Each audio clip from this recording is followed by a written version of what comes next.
Hey everybody, this is Modern Refugee. I wanted to do a video on emergency repairs. And one of the big things with emergency repairs that I've seen over the years is roof problems.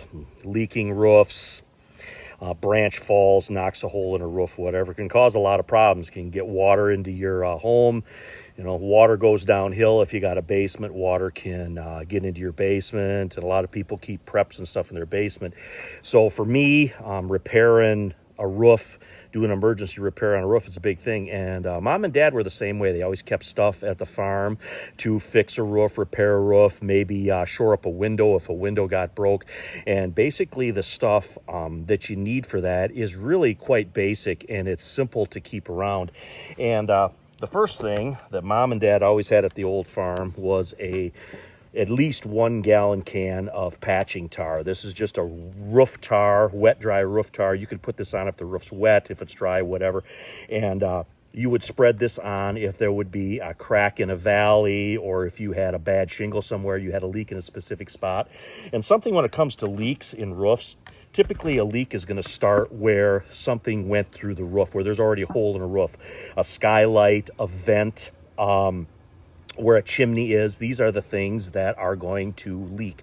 These are the places that are going to leak, and it's the stuff that you really need to pay attention to. This stuff is really nasty to work with, so they would always keep shim shingles around. And shim shingles are basically just little slats of cedar that you use to shim up a piece of furniture or whatever, but they're basically like a little throwaway putty knife, and that's what they would use in the tar to spread that on the roof.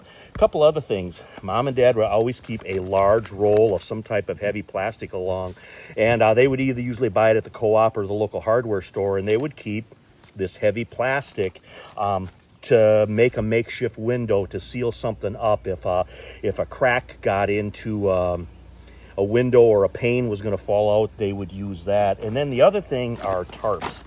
You can really do a roof justice when you're repairing it if you have a tarp. You can spread a tarp over an entire roof sometimes, and I've seen that where there's been roof damage where people took a giant like 20 by 40 tarp and they covered an entire roof with it, and then they secured it with what's called a furring strip. And what furring strips are they're long 1 by 3 inch pieces of lumber, and these are usually the cheapest pieces of lumber in a lumber yard. You can get these for very inexpensive, just a couple of dollars, and you can keep them around for this type of tasks. Then you would take this tarp, you would spread the tarp over the roof, and you would secure this onto the roof with nails, and you would have a temporary fix to a large problem with your roof.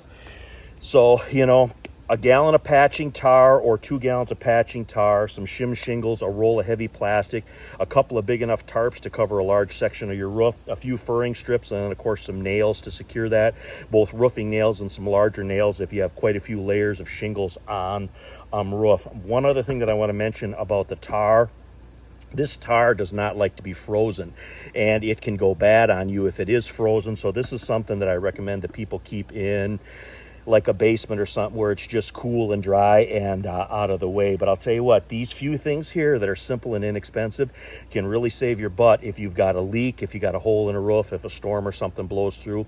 Things that can happen in an SHTF event. But anyway, this is Modern Refugee. Appreciate all my subscribers out there with Mother Refugee behind the camera today. You guys take care out there.